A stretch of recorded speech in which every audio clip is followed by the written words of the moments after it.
ఆదిలాబాద్ జిల్లా both police station పరిధిలోని సోనాల మండలం గుట్టపక్కతాండ గ్రామంలో మంగళవారం ఉదయం కార్డన్ అండ్ సెర్చ్ కార్యక్రమాన్ని నిర్వహించారు. ఏఆర్డీఎస్పీ కబతం ఇంద్రవర్ధన్ ఆధ్వర్యంలో బోత్ సీఐ గురుస్వామి, ఎస్ఐ పురుషోత్తం సిబ్బందితో కలిసి దాదాపు 3 గంటల పాటు విస్తృతంగా తనిఖీలు చేపట్టారు.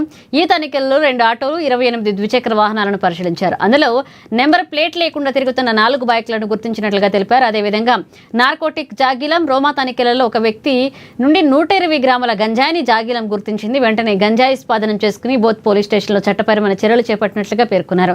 ఇక ట్రాఫిక్ నిబంధనలు ఉల్లంఘించి పెండింగ్ లో ఉన్న 15 వాహనాల చలానాల ద్వారా 16,750 జరిమానా వసూలు చేసినట్లుగా తెలిపారు.